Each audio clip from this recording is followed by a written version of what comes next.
You as an employer or an individual can do is set aside a percentage, and it's set by law, a percentage of your income into this flexible spending account.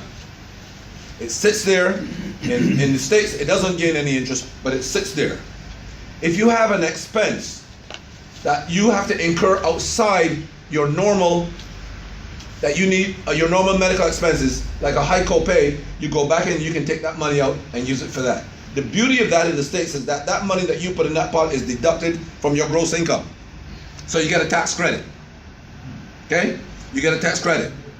Ed is trying to do that here because it will be a benefit not only to you as members, but also to the government, because it will keep you from having to sit in QE all night and using up their money.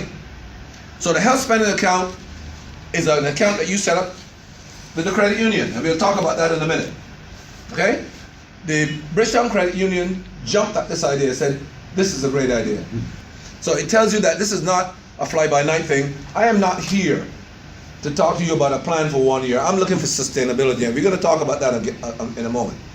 This is the only option we have left for insurance. So we want to make sure the plan stays healthy and people get the care they need in the time they need it. Now the reason behind this FSA is that once you hit 84, you no longer can have traditional health insurance.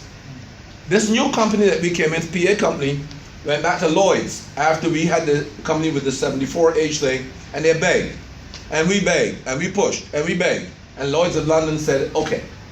Lloyd's of London approves this plan because this company, PA Group, is a cover holder for Lloyd's of London. So they said 84, but after 84 we can't do it. So we said okay. So we went back, and that's when we came up with this idea of a health savings account. That health savings account is kept at the City of Bridgetown Credit Union. They jumped at the idea. They love the idea because you can put a percentage, you can put some money into your account anytime you want. It's your money. It's absolutely your money. You can take it out anytime you want. You can put it in, but you need to put in enough to cover expenses. So you have to be sensible in the amount you deposit. Like I said, you can withdraw it anytime. But what you have to make sure of is that you understand the reason it's there. You can do anything with it. We don't touch it. At some point, what will happen is that, and I'll tell you about the types of programs so you'll understand the whole scheme of things. The reason that that money will be good for you to have there is if you have an expense that you need to pay for, that you don't have the cash for right in your pocket, you've got it in your HSA. It's an interest-bearing savings account that they will create for you at the credit union on the BARP's banner.